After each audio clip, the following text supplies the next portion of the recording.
Olá você, seja muito bem-vindo a mais uma edição do PB Desporto. Edição desta sexta-feira, dia 18 de junho, com os seguintes destaques.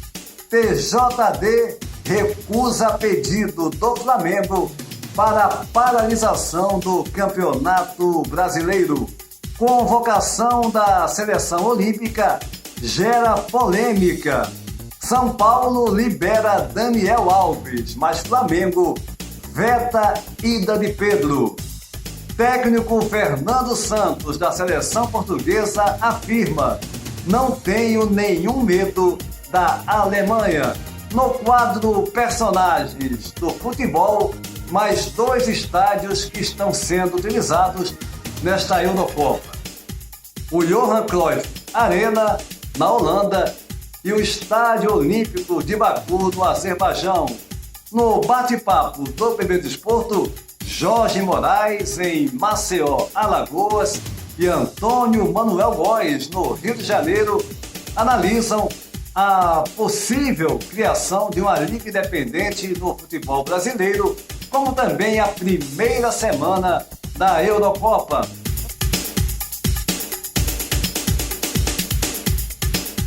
Antes de mais nada, convidando você para se inscrever no nosso canal, deixar o seu like e compartilhar os nossos vídeos em suas redes sociais. Não se esqueça também de se inscrever no nosso canal.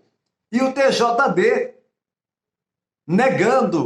recusando o pedido do Flamengo, que queria a paralisação do Campeonato Brasileiro em decorrência de ter cedido jogadores para a seleção brasileira que está a disputar a Copa América. Vamos abordar esse e outros assuntos daqui a pouquinho aqui no PB Desporto. Fiquem ligados. Agora é a hora do nosso bate-papo. Jorge Moraes e Antônio Manuel Góes já estão prontos para a gente começar aqui a discutir 2 pautas. A primeira, começa contigo, Moraes, é essa criação de uma liga independente do futebol brasileiro. No começo da semana, tivemos dirigentes de clubes brasileiros entregando esse documento na CBF. E eu quero começar contigo. Como é que você vê essa ideia? Como é que você viu essa atitude dos dirigentes, hein, Moraes? Olá, Júnior, tudo bem com você? Um forte abraço, um abraço para todo mundo que está ligado aqui no PB Desporto. É verdade. Na última semana aí, dirigentes de clubes da primeira divisão procuraram a CBF para, eu não diria dizer amém à CBF, eu não vou nessa linha, não vou dizer que eles foram pedir permissão. Na verdade, esses dirigentes foram comunicar e entregaram um documento dizendo que tem interesse e que vão criar a Liga do Futebol Profissional aqui para o Campeonato Brasileiro. A Liga para a Divisão Especial, que é a Série A, e também para a Série B. Na Série A, que são 20 clubes, apenas o Sport não tinha assinado, porque o Sport está no processo de mudança de presidência. Então foi o único clube que não assinou. E os clubes da segunda divisão, da Série B, também estão interessados e vão participar da Liga do Futebol Brasileiro com 40 clubes. Então, a partir do momento que há esse interesse, e eu já falei aqui nesse programa, não tem como a CBF cuidar de seleção brasileira e cuidar do futebol brasileiro com as suas diversas competições. Essas competições no Brasil, elas precisam ser entregues à Liga do Futebol Profissional. Os clubes é que eles precisam decidir os rumos que eles querem tomar dentro de uma competição nacional. E deixa a CBF para lá. A CBF que vai cuidar da seleção brasileira de profissionais, da seleção brasileira feminina, das seleções de base. Deixa só a CBF nisso. E os clubes com a liga, essa liga é que vai cuidar das competições dos diversos campeonatos aqui no Brasil. É por isso que eu acho que o caminho está sendo dado, está sendo andado, e a expectativa é que a gente já possa, em 2022, ter uma competição tendo à frente a Liga do Futebol Brasileiro, viu, Júnior? Olha, Moraes, a criação de uma liga é algo que eu já ouço falar há muito tempo e seria um mundo ideal no futebol. Os clubes não terem nenhuma ligação, a CBF não ser responsável por organizar campeonatos, e a gente ter uma liga nos moldes da Premier League, por exemplo, na Inglaterra. Só que, na minha opinião, é necessário fazer uma limpa total no futebol brasileiro. Começar pelos dirigentes na CBF, das federações e nos próprios clubes. Antônio Manuel Góes, e a sua opinião com relação a essa nossa primeira pauta, a esse documento que foi entregue no meio da semana por parte dos clubes na CBF? Salvo o melhor juízo e com crédito de renomadas opiniões favoráveis, entendo grosso modo simplesmente surreal, para não dizer patético, o documento encaminhado por 2 dezenas de nossos principais clubes à CBF, com respeitosa informação e todas as vênias imagináveis à entidade sabidamente mafiosa sobre a criação de uma liga independente a partir de 2022 para gerenciar o Brasileirão e a Copa do Brasil. É como se as sofridas galinhas, com ninhadas de pintinhos a reboque, decidissem simploriamente enfrentar a raposa sanguinária gerente do galinheiro, sugerindo-lhe que abdique de seu natural instinto predador e passe doravante a comer capim, indiferente à furtiva escapada das penosas rumo à liberdade. Como avançar na ideia de uma liga teoricamente salutar nos exitosos moldes europeus, sem uma contundente virada de mesa para destituir a ferro e fogo a predadora quadrilha do futebol, constituída desde as federações estaduais, que periodicamente se dedica à tarefa de cartas marcadas para eleger os manda-chuva da bilionária instituição do futebol brasileiro, sem o voto dos verdadeiros donos do espetáculo nos estádios. Se pretendem, com apoio de todos nós aqui de fora, claro, aplicar um golpe mortal nos pilantras da CBF, os clubes, sem esse despropositado aviso prévio, teriam literalmente de ocupar a ferro e fogo as entidades regionais, berço dos esquemas da ladruagem que desemboca com pompa e circunstância na faraônica sede da Confederação da Barra da Tijuca, Rio de Janeiro. São, todavia, com raríssimas e improváveis exceções, os mesmíssimos cartolas oligarcas que controlam os clubes em gestões irresponsáveis a levá-los genuflexos de pires na mão diuturnamente pelos sórdidos caminhos de favores para manter sua notória inépcia administrativa, vez por outra subsidiados por benemerências do governo federal, tipo Profute e assemelhados.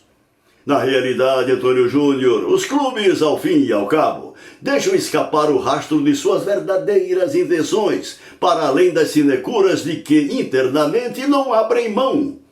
Propõem, como se fosse exequível, a par da histórica submissão às poderosas entidades donas do pedaço, que passivamente abdiquem da massacrante carta branca estatutariamente em vigor, e lhes entreguem com generosa largueza de espírito desportivo a cobiçada chave do galinheiro. Eu também vejo por aí, Antônio Manuel Góes, se não ocorrer uma virada de mesa, algo muito mais profundo no futebol brasileiro, né, a gente terminar com essas oligarquias, esse cenário todo, né, de federações com figuras deploráveis, isso mesmo, figuras deploráveis. Infelizmente, boa parte da mídia não aborda essa questão das federações a fundo. Elas são parte, sim, desse problema do futebol brasileiro. Uma parte considerável, né, de gente oportunista ali, como também vários dirigentes de clubes brasileiros. Basta ver a situação aí do Cruzeiro, disputando o segundo ano consecutivo a Série B. Não é que seja feio você cair, mas você cair da forma que ocorreu com o Cruzeiro é um absurdo. Uma questão também que o Vasco vive, Botafogo, enfim. Você tem que fazer uma limpa, uma geral mesmo, no futebol brasileiro antes de pensar em fazer uma liga, até porque se você acha que está tudo bem, que a solução é apenas, vamos criar uma liga, e você considera que está tudo ok com relação aos dirigentes do futebol brasileiro, quer dizer, chega a ser surreal, como você mesmo falou. Não há como negar que foi uma permissão. Tipo assim, olha, vocês permitem, né? A CBF permite que os clubes façam uma liga, vocês dão um aval, dão uma bênção. Vai bem por aí, não tem como fugir. Não tem como fugir. Até porque esses próprios dirigentes, volto a dizer, boa parte deles são coniventes com tudo isso que a gente vive aí no futebol brasileiro e que deixa o futebol do Brasil ainda anos, né? Anos-luz atrás de outras regiões, como é o caso aqui da Europa. E não é questão de, porque aqui é a Europa, não é isso, mas é uma realidade. O Brasil tem os melhores jogadores, sem dúvida alguma, mas em termos de organização, o futebol brasileiro deixa e muito a desejar. Mas a segunda pauta desse bate-papo do PB Desporto, mais uma vez contigo, Moraes, essa primeira semana da Eurocopa. Como é que você viu esses primeiros jogos, essa primeira rodada, Moraes? É verdade, a primeira fase da Eurocopa já foi encerrada. Nós estamos vivendo a segunda rodada. E o principal destaque, como a gente tinha lembrado aqui antes de começar a competição, eu acho que a França e a Itália estão bem cotadas neste processo do título. E o exemplo foi a vitória da seleção francesa diante da seleção da Alemanha. A Itália, que vem jogando muito bem e vem ganhando, deixando a gente assim convicto daquilo que a seleção da Itália quer dentro da competição. Então, de qualquer maneira, eu continuo com a mesma linha de raciocínio. França, a Itália, a Inglaterra, a Alemanha, são seleções que vão chegar exatamente na decisão. Agora, eu não posso deixar de reconhecer que a vitória de Portugal no primeiro jogo contra a Hungria foi uma vitória muito boa. Agora, a gente tem que esperar o andamento da competição. Como é que Portugal vai se comportar daqui para frente. Como é que as outras seleções também, como você tem a seleção da Croácia, a seleção da Rússia, a seleção da Espanha, são seleções que podem surpreender a exemplo de Portugal. Então vamos aí ficar nessa expectativa de que a gente possa ter essa sequência de Eurocopa, mais ou menos dentro daquilo que a gente está trazendo como previsão. É um prognóstico, é apenas um palpite de que a França vai conquistar a Eurocopa, de que a seleção da Itália vai se posicionar muito bem até o final para decidir essa Eurocopa, que Inglaterra, que Alemanha podem surpreender, Croácia e Rússia também, que Portugal de repente pode chegar, mas tudo no condicional. Eu acredito piamente, aí eu aposto, jogo todas as minhas fichas na França ou na Itália, viu, Júnior? Itália e França, Moraes, você tem razão, são duas seleções, sem dúvida, que estão ali entre as primeiras que a gente pode colocar como favoritas, né? Entre as mais favoritas, podemos falar assim, mas as outras seleções, a Alemanha ainda, com certeza uma seleção, apesar de que passar por um processo de reformulação, mas é uma seleção muito forte. assim como Portugal, que tem uma seleção melhor do que 2016, sem dúvida alguma, com mais jogadores de qualidade. Além de o Cristiano Ronaldo, genial, né, jogando o fino da bola ainda, o Pepe na zaga, segurança, e os demais jogadores que eu falei, João Félix, né, e Bruno Fernandes, enfim, todos os jogadores que colocam Portugal como também um dos favoritos. E para você, Antônio Manuel Góes, essa primeira semana da Eurocopa, algo lhe impressionou mais?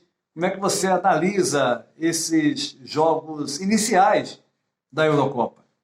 Para o respeitável público que acompanha a Eurocopa pela TV, desde a sexta-feira, dia 11, uma certeza cristalina.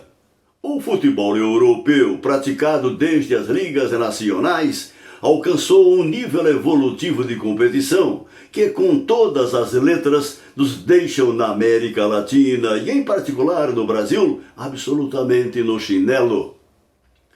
Patriotas de Araque podem até me contraditar com o registro da inclusão de jogadores brasileiros nacionalizados em algumas das seleções disputantes da Eurocopa. Por exemplo, Portugal tem Pepe, veterano e consagrado zagueiro ex-Real Madrid, e a Itália, Jorginho, Emerson e Rafael Toloi. Desde que o mundo é mundo, Brasil e Argentina à frente, somos exportadores de matéria-prima para aperfeiçoamento dos laboratórios do futebol europeu, onde ciência, tecnologia e gestão responsável das competições implicaram o nível de excelência a que afinal assistimos, como entretenimento para vocês aí do outro lado do Atlântico, além de atividade de lazer, um lucrativo negócio a carrear bilhões de euros por temporada. Depois dessa ponderação fora de pauta, vamos ao que interessa. A despeito de possíveis reviravoltas na sequência dos jogos, essa Eurocopa 2021, por conta dos diferenciados elencos e ideias de jogo, mostra-nos como é complicado, neste exato momento, prever eventual ganhador, até que o ingrato funil do mata-mata deixe escapar os sobreviventes da sequência do torneio, embora nos encantemos com o alvissareiro desempenho inicial de franceses, italianos, ingleses, belgas e portugueses em primeiro plano. Ainda que o impiedoso e seletivo filtro da competição tenha que descartar pelo caminho, até mesmo por inesperados contratempos das quatro linhas, alguns dos supostos favoritos, Antônio Júnior. Olha, já faz tempo, Antônio Manuel Góes, você sabe muito bem disso, assim como o Moraes, que não basta você ter seleções ou times fortes para isso significar conquistas. Em termos de seleções, mesmo o Brasil já tem 4 Copas que está indo muito mal, campanhas pífias. Basta lembrar o 7-1 para a Alemanha, a eliminação para a Bélgica e por aí vai. O Brasil continua tendo os melhores jogadores, tanto é que aqui na Europa praticamente todos os times grandes têm jogadores brasileiros, isso mesmo, no plural, jogadores. A seleção da Itália, com 3 jogadores brasileiros, naturalizados italianos que jogam na seleção da Itália, estão a participar dessa Eurocopa. Então, se você não tiver organização, não tiver estrutura, e não é mínima não, tem que ter uma estrutura boa, muito boa, senão você vai ficar, como eu falei antes, anos-luz atrás. Não tem como. Antônio Manuel Góes e Jorge Moraes aqui no bate-papo do PB Desporto.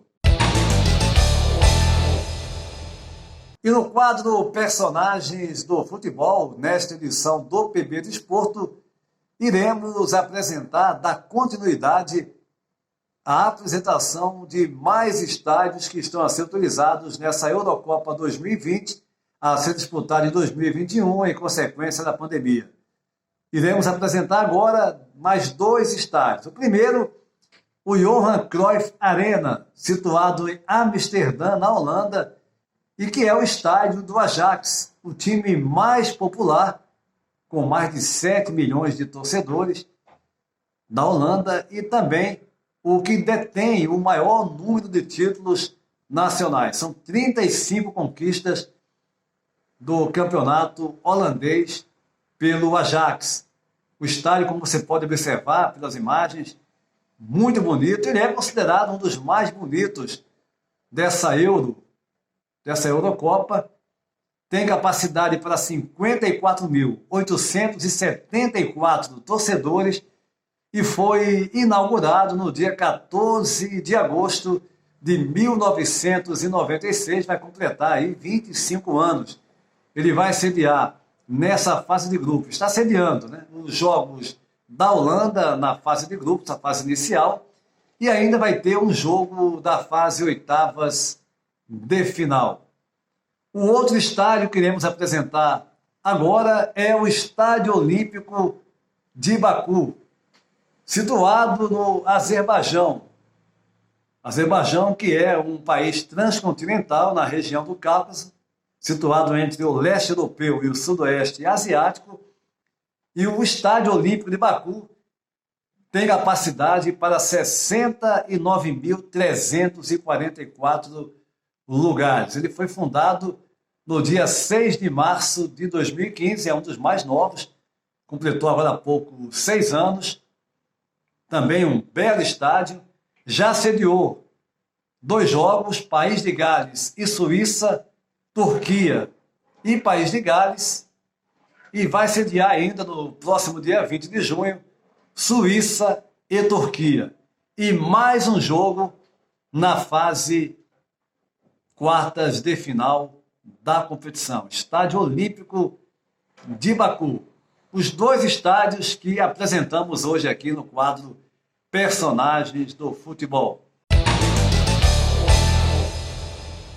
As últimas do PB Desporto. Foi declarado pelo Tribunal Pleno do Superior Tribunal de Justiça Desportiva, o STJD, que o Campeonato Brasileiro não irá ser paralisado. Houve um pedido do Flamengo para a paralisação do campeonato em consequência de ter 4 jogadores ausentes disputando a Copa América. Gabigol e Everton Ribeiro com a seleção brasileira, Arrascaeta na seleção do Uruguai e o Isla com a seleção do Chile. O Flamengo vai, portanto, prosseguir, vai continuar jogando aí os seus jogos do Campeonato Brasileiro sem esses jogadores até o final da Copa América, quando, pelo menos, essas seleções que contam com jogadores do Flamengo estiverem a participar da competição. E outro fato que gerou polêmica foi a convocação da seleção olímpica. O Flamengo teve um jogador chamado antes mesmo dessa convocação. O Flamengo já tinha informado que não iria ceder, que não iria liberar o seu atacante Pedro, até mesmo em consequência do Gabigol estar com a seleção principal e também pelo valor que o Flamengo pagou na contratação do seu atacante. O Flamengo, portanto, reafirmou que o Pedro não vai, diferentemente do Daniel Alves, jogador do São Paulo, que não se opôs à convocação do seu atleta para disputar os Jogos Olímpicos em Tóquio.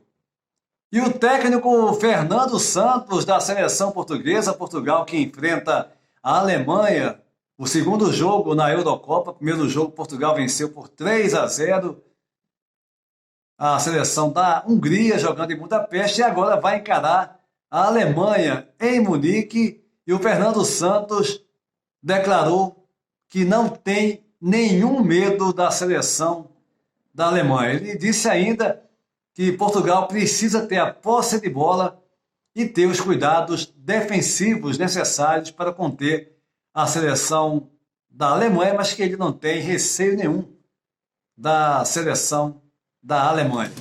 O PB Desporto vai ficando por aqui, convidando você para se inscrever no nosso canal, deixar o seu like, compartilhar os nossos vídeos em suas redes sociais. Vá também no PB Desporto no Instagram, sempre com informações do mundo do futebol aqui em Portugal, no Brasil e pelo mundo. E é bom lembrar que nós iremos passar as informações dos jogos da Eurocopa no nosso PB Desporto no Instagram. A todos um abraço e até a próxima.